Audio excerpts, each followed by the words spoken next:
And it's time for Opinion Court. Get in touch with us. 22422 is our SMS line. And if you're online, please use the hashtag Opinion Court. That's one word, so that we can track your conversation. We're looking at the big stories of the week tonight with my guests. To my immediate right is Dr. Sam Kamau, a political analyst.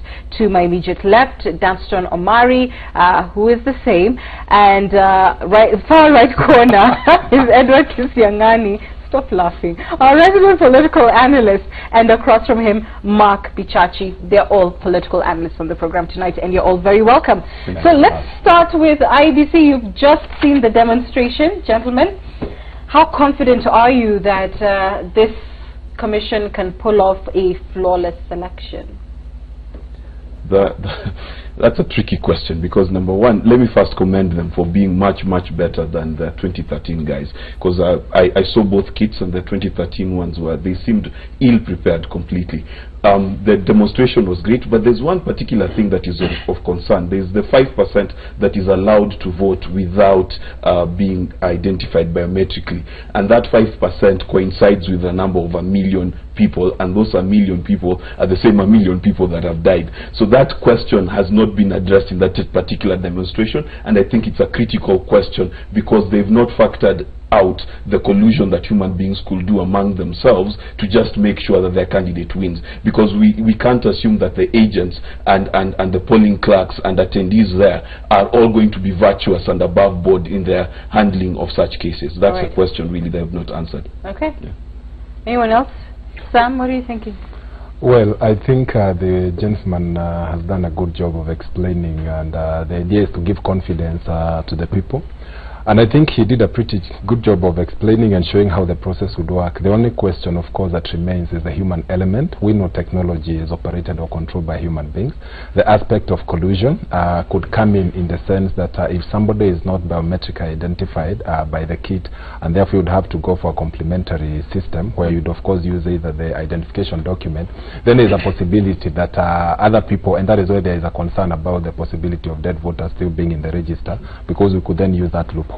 Right, Jackson. The law talks about that if the person is not identified by the biometric machine that was demonstrated just here, the law allows that the IBC can allow up to 5% of those people to vote through another system, not the biometric position. The law didn't specify what it was, and therefore the IBC decided it to be a complementary system by use of that. What that means is that somebody will walk with an ID. They will capture that ID. There's a number behind the ID, just like when you go to NACMAT, you'll get that barcode.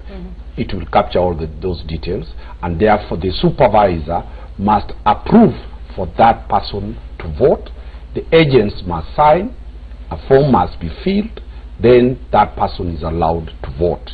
The question that Kenyans will want to know is, if we are talking of 5% allowed to use through that complementary, 19 million registered voters, 5% of 19 million registered voters comes to around 1 million people. How is this supervisor in Bondo, Raila Odinga's place? Are the agents of Uhuru Kenyatta going to be in Bondo? And if they'll be there, will they have that muscle to stop that human agreement between the IBC officials, the agents who are there, and the supervisor? What will happen in Gatundu? Will it not happen in the strongholds? None of the formations is above the question of rigging. Everybody in their own stronghold in 2013 was involved in voter rigging. The question of staffing was not addressed properly. At what level is there going to be a reconciliation between the actual voters who turned up and the actual voters who voted? At that reconciliation stage, if we allow that complementary system without using the BVR machine, are we not going to have two different numbers, so that the BVR machine is giving us between a polling station 650 voters who turned up and were identified digitally, and 5 voters who identified through the other system. So when they say that the difference will be that there'll be a cap, even through the BVR, that regardless of whichever way you voted, there is a maximum amount of voters that can vote from a polling station. The BVR is 700. By law, the maximum polling station, a polling station, what Kenyans used to call a stream, is now by law a polling station. The maximum is 700. Yeah. And if the maximum is 700, there is a possibility that only 2 can vote.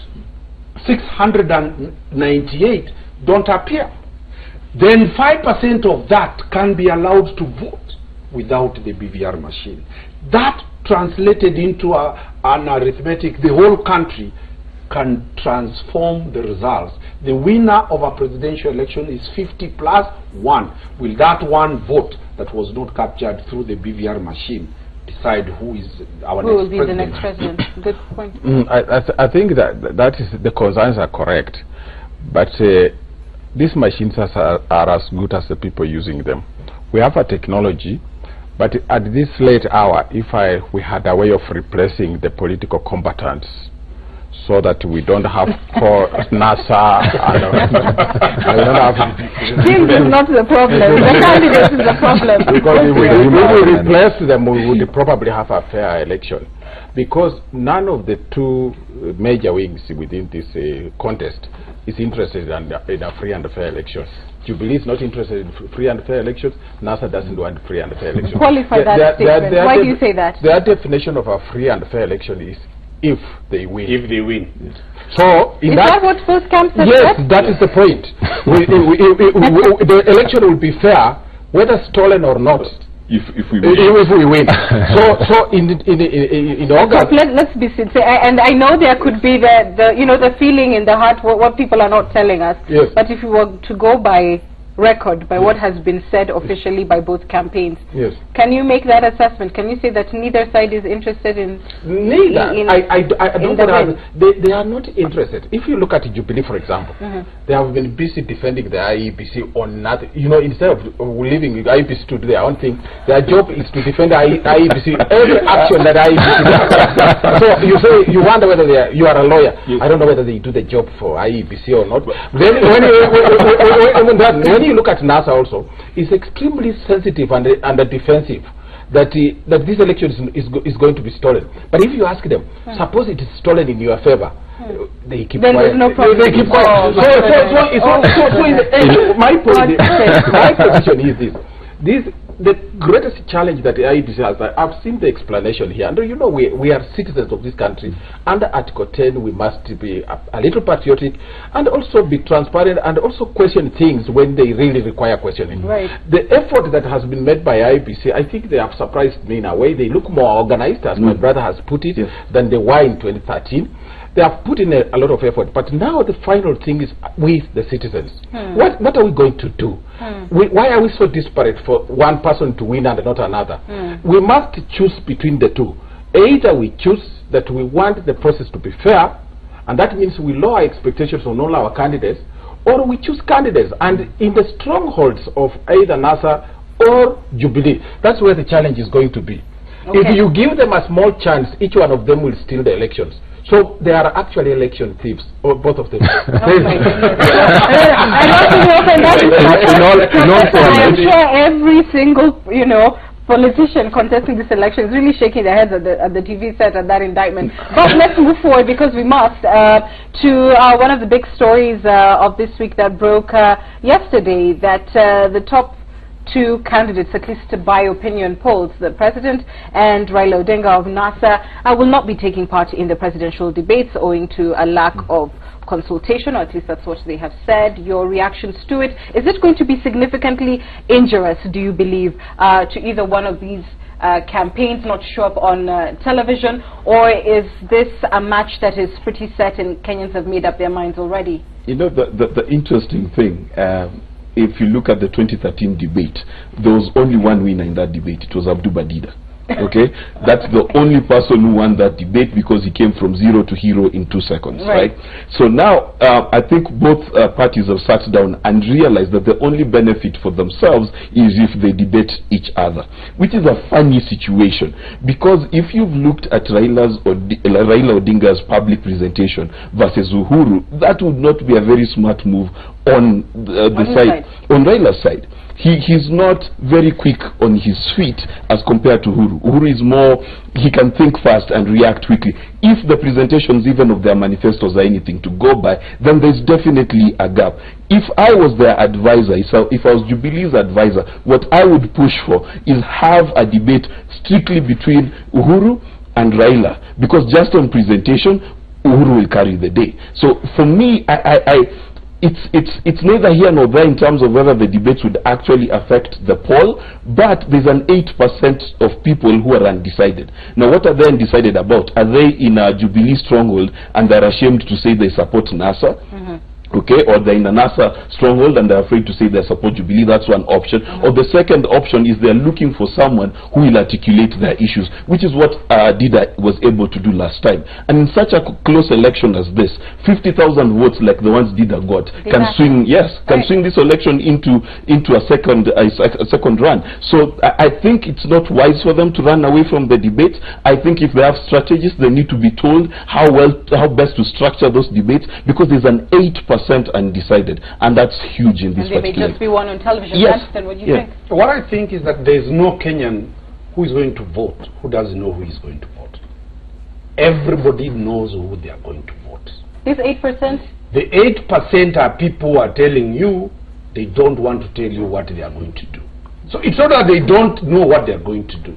There is no extra vote Raila Odinga is going to add. There is no extra vote Uhuru Kenyatta is going to add. As they are running round over, actually the people they are campaigning for are for their governors, the women reps, and the other seats. That is my position. Number two, the question of presidential debates are no longer an issue to determine who wins.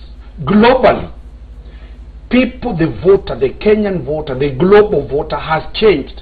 He'll never tell you, she'll never tell you what actually they are going to do.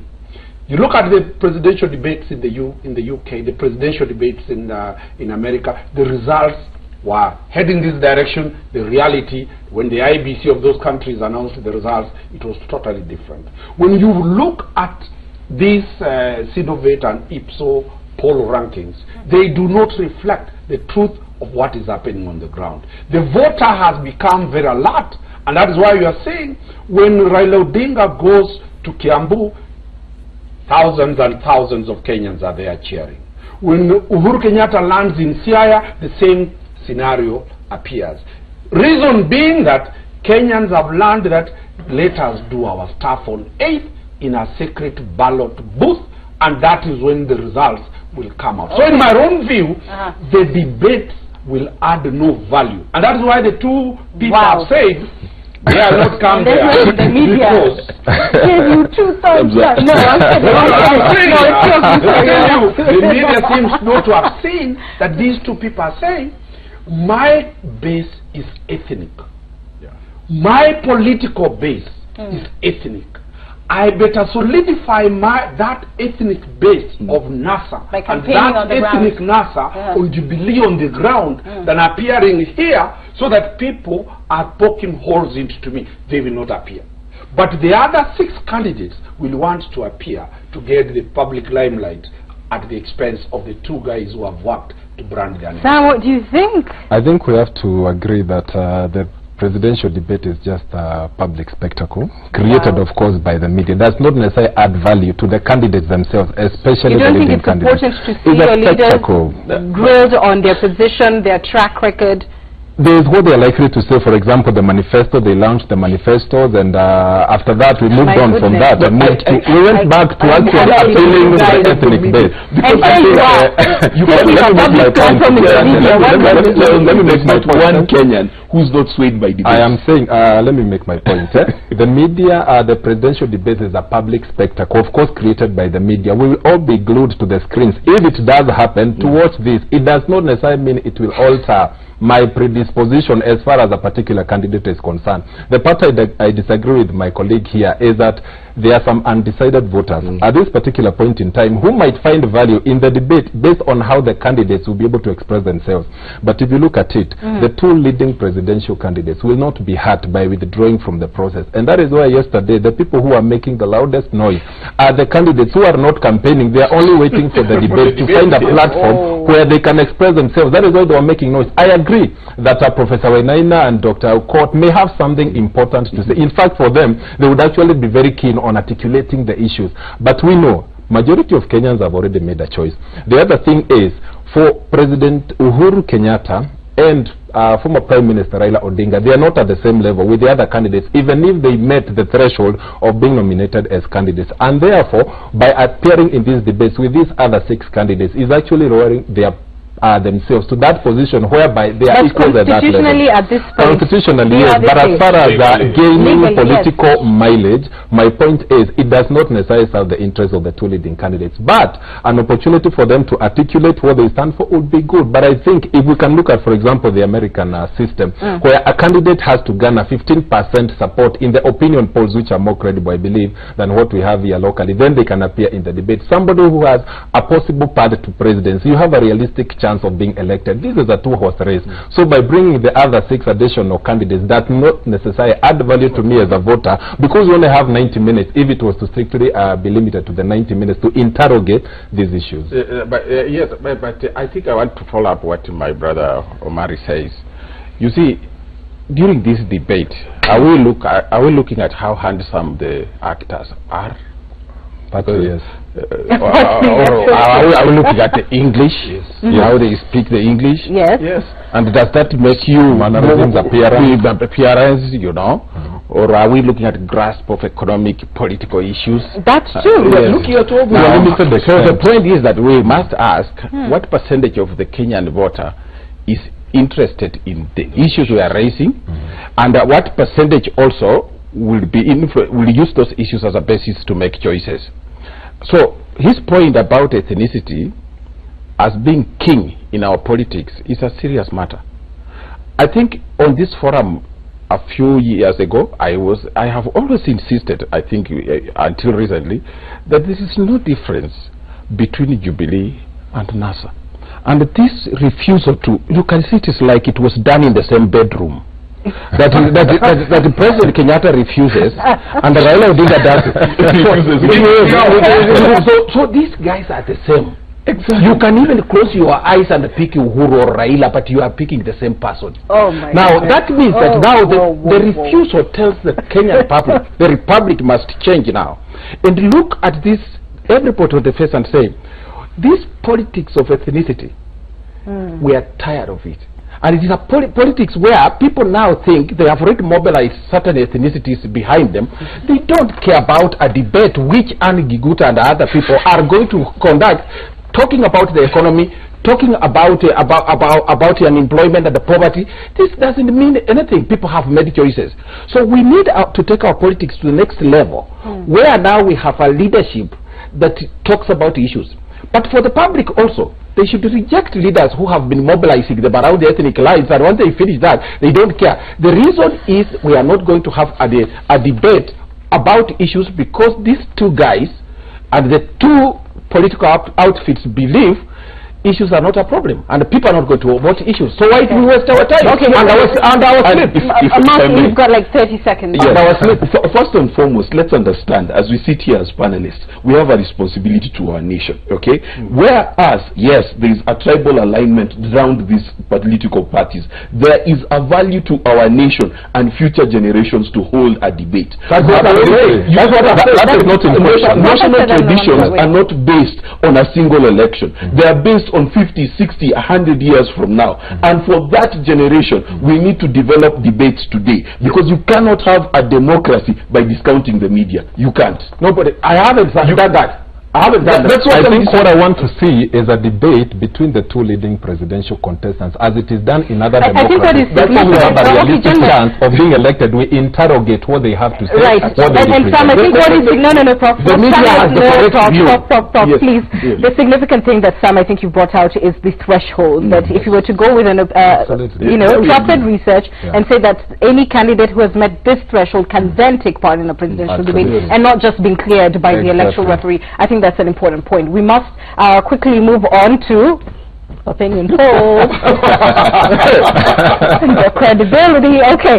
So one was released today by the TIFA Research Institute, and it shows that Evans Kidero, the incumbent Nairobi governor, and Mike Sonko are in a neck-and-neck race for the Nairobi gubernatorial seat, with popularity at 44% and 43% respectively. That poll by the TIFA Research Company also shows independent Peter Kenneth trailing at 4%. Jubilee Party's Johnson Sakaja is a favorite in the senatorial race at 39%, followed by ODM's Edwin Sifuna at 28%. Esther Passaris of ODM is ahead with 57%, followed by Rachel Shebesh of Jubilee at 25%, that being for the Nairobi women's race. Any surprises there? Is this pretty much what you expected? You know, the Nairobi race is a funny race. We're choosing between a useless governor and a useless senator. Ow. No, the truth, that's the truth. Because when you ask every Kenyan, they tell you they haven't done it. It just comes from saying we have a responsibility. Yes, and then you label two leaders as useless. No, the truth of the matter, every Kenyan is asking, what has Kidero done? Correct? Now, every Kenyan looked at the debates they had and wondered, how can Sonko represent me? Because the truth of the matter, as a representative of the people, both in parliament and in senate, Sonko has failed terribly. He was always the least person who's spoken in both houses. But conversely, some would argue he's the one who performed on the ground. No, you see, performing on the ground, that's all PR. You know, if every time I went to church and gave money, those cameras recording it, I'm also the most generous guy in this nation. Wow. Let's be realistic. And the reality is, if you look at the 43 and 44% in an opinion poll that has a 5% margin of error, really, what are they saying? It's basically Kenyans are feeling that they're choosing between Beelzebub and Belial. It's the same thing. Or between Satan and the devil. Yes. In my own view, the elections of the governor's position in Nairobi does not vest on the candidates themselves. It vests on Raila Odinga and Uhuru Kenyatta. So that what Sonko is getting, 98% is an Uhuru vote. He only comes with 1 or 2% by himself. What Kidero is getting is the NASA Raila Odinga vote plus his, which is around 1 or 2%. So when you look at the Nairobi gubernatorial position, the person who will decide who the winner will be Peter Kenneth. Whoever Peter Kenneth, if Peter Kenneth now people are saying he has 4%, yes, the more he is growing, that vote is a Jubilee vote. But then he's not growing, he's going down, because by the last poll it was, neck and neck with Sonko. Yeah, so in my own view, I see that Peter Kenneth will eat into two ways. One, there are people who could have voted for Sonko. But because Peter Kenneth is there and they are in Jubilee, they will vote for Peter Kenneth, for PK. Number two, there are people, if it was Sonko and Kidero, they could have voted for Kidero because they say we are allies and therefore we cannot vote for Sonko. So the direction Nairobi votes will go is, one, how many votes will Peter Kenneth bring on board? Prof, let me ask you this, because consistently you've heard from the Jubilee campaign really drum up the issue, at least in the past and in the introduction of Sonko as a gubernatorial option, that this was the third most popular candidate in the last election, and so obviously that he's gonna win. Are we saying then, if this poll results are accurate, then that he has significantly lost popularity since the last election? I think he in a way, because he has changed the post for which he's vying, Last time he was senator. There are people who believe that that one doesn't. It's a kind of light duties in our political setup, but governor is heavy duties, and he's picking up on the heavy duties which people think he can't probably handle. And some of the people who supported him and senator could be walking away because they don't think he can handle that burden. But more significantly, Sonko has been forced on Jubilee. In Nairobi, I think this is the most important thing to talk about. When he took over up this heavy responsibility of being governor, there are people in Jubilee who think and still think that probably Sonko is not the right person to be governor. For obvious reasons, because they think that is a technical job. And I think there is a sizable number of people in Jubilee who will vote Kidero. And they are praying day and night, and they are in Uhuru's camp. Probably the president also thinks like that. And who would probably support Kidero? Yeah. Because they think in terms of economy and the handling of technical has not beat the curve. But you know, when the nominations took place, I think it was clear that because you know there were no poll registers, so you could mobilize crowds and even some ODM people and NASA people who actually voted to make sure that there is more chaos in that arrangement, and that's where we are now. So at that point it was very clear that Sonko had won, but I think many people in Jubilee would have preferred Peter Kenneth. But because of the way they organized their nominations, Sonko became a first candidate on them. So their plan B is they don't mind Kidero winning. Wow. And so that's why Kidero is still having an upper hand. But then when you add what my brother Omar is talking about, if, for example, Kidero gets the people who have been ethnically organized by NASA, then a few ethnically organized people in Jubilee join to support Kidero. Kidero wins the election. So actually, we are saying that Sonko is in some trouble. Okay. Okay, let Dr. Kamau. Let's let Dr. Kamau. Yes, Sonko is fading. It's fading very fast. I see three things from today's poll, and I think I want to extend the argument by Omari when he said that ethnicity is a major factor. I think Nairobi, the race, all the positions, especially senator, governor, and women rep, the two key determinants is ethnicity and political party affiliation. When you look at it on the basis of ethnicity, there is a sense in which, of course, some people will say Kidero has an edge. But on the other hand, that is on the basis of political party affiliation. But when you bring in the issue of ethnicity, then in the case of Sonko, there is an aspect where ethnicity could favor him in one particular way. But then when you put the two factors together, which will be stronger for Sonko in particular, because there is a certain constituency that is likely to bring on board to support him. But I think what is quite significant from today's poll is that there are more supporters of NASA in Nairobi who do not support Kidero. I think almost a difference of 9%. Right. That is 54% support NASA, but only 45 that support Kidero. Now that difference is quite significant in the sense that there are some people within NASA, maybe because of what they have seen his performance over the last 5 years, and they are not comfortable and happy about it. But the same also applies for Sonko. There are more supporters of Jubilee in Nairobi than are willing to support or vote for Sonko based on today's poll. That tells you that these candidates have not won the full support of their base in terms of political party affiliation, and therefore ethnicity could have a stronger weight. The other thing is there are so many polls that are coming out one way or the other trying to tell us that this will happen. Now TIFA, and I don't want to question their credibility, there are several polls that they did during the nominations, and they got things so wrong. For example, the gubernatorial race in Kiambu, the nomination between Waititu and Kafogo, the figures they gave us were so off that we cannot use that as a yardstick to say that this is a good measure of what's happening in the and a lot could change in a month. Yeah, okay, what do you think about that? Well, for Pasaris, it's very interesting. Again, you look at 2013 where Pasaris and Shebesh were both in the race. There are factors that favored Shebesh in 2013, and that is why now for Pasaris, political party affiliation could play a stronger role than ethnicity, because her and Shebesh seem to share ethnicity. But if you look at it, what worked for Shebesh in 2013 is what will work for Pasaris in 2017. In that case, then I can say the poll somehow predicts. Okay, Pasaris has an advantage because she has played victim for quite some time now. Well, right. So she could win. And Shebesh has the cause of incumbency. Actually, the curse of not doing anything. And what about minor again? Well, let's leave it there.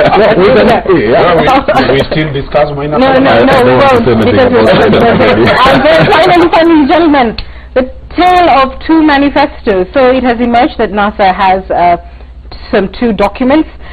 Reports indicate that two different camps within NASA fronted to these documents. The flag bearer has come out to say that both documents speak to the same thing, it's the same, whereas the technical lead, David D, basically disowned one document. Your thoughts on that? Is this a significant challenge, or are these just words on paper that really few people will pay attention to? I hate to say this about my own nation, but to be honest with you, to the voters of NASA, it does not matter.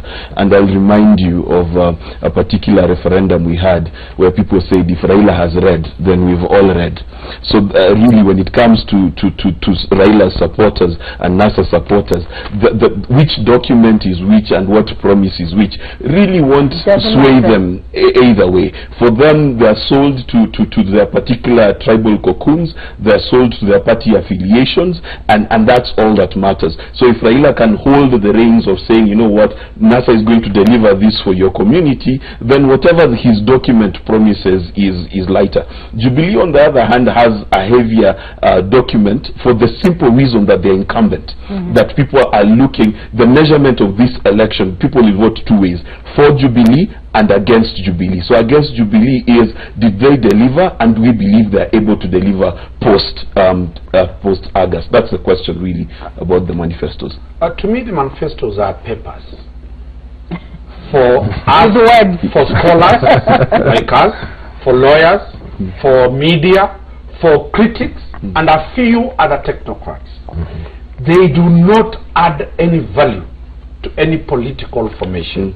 The owners of the parties know very well that the basis for re-election or for being elected is purely how do you mobilize ethnically.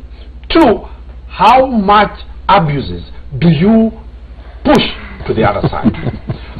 Third, how better do you rehearse to dance? So those are the questions the voters are looking for.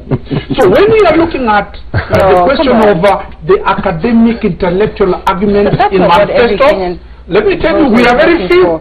The people who vote based on manifestos do not account for more than 4% of the total population. So the voters, according to somebody who wants to win. Dear Kenyan voter, you should feel very insulted. No, that's reality. I think you don't care. A Kenyan voter, and I've done a lot of analysis of a Kenyan voter. And did you see the president singing in parliament? Barabara ya Wamba? Yes. It's because if you read a speech, everybody sleeps. But if you sing, because people are used to singing, so in my own view, it is the problem is not with the politicians, it's with the Kenyan voter. The Kenyan voter. So we need to know that we are entering into a social contract with the politicians, and the social contract is only through a manifesto. Because unless we have that manifesto, we have nothing to do. So then there would be a problem. Okay, very quickly, we are absolutely out of time. Sadly, we are falling into the trap of anti-intellectualism, where we are not willing to interrogate issues. And that is why, based on the conversation about the debates, and now the manifestos or the two documents that are in circulation, we are generally not willing to interrogate the content of what is in those documents. We have moved away actually and gone back to ethnic mobilization and so. But then the fact that we are talking about two documents from NASA, I think they created their own confusion by releasing two documents at the same time, and they did not take enough time to explain to the Kenyan people that one is a purported manifesto and the other one is an implementation document. But I think at the heart of it is actually the battle for the heart and soul of NASA. In terms of the idealists within NASA who believe in something and would want to push a certain philosophy or ideology, and other people who have vested interest and who also have a stake in NASA.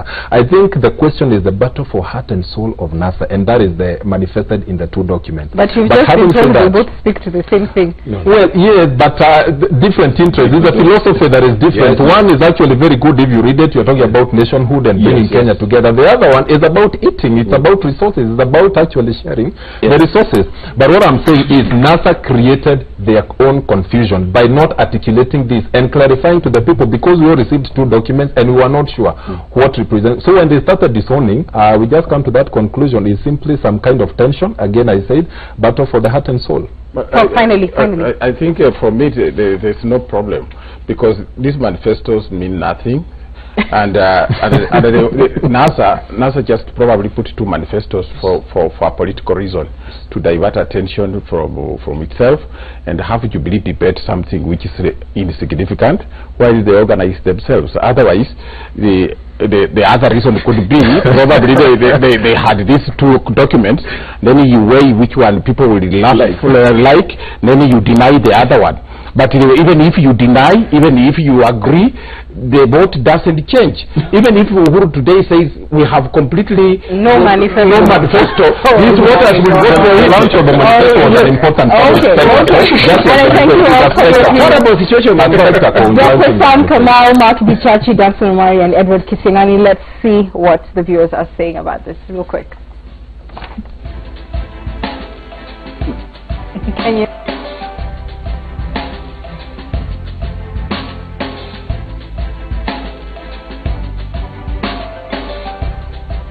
Yeah, the elections, but to keep answering them. Yeah, namaswali mingi is what you're being told here. It's high time that we had just 2 main political parties. Presidential debates are like a court for Kenyans to evaluate on their own. Debates make the candidates or break them. And finally, I trust the IEBC system security levels, but as a competent ICT guru, I say nothing is impossible. ICT. Oh my goodness. Thank you so much. I'm sorry we can't read more. We're absolutely out of time. Thanks for watching Citizen Live at 9 and Opinion Courts. I am Ann Kigusa. Have a wonderful evening. Good night and God bless.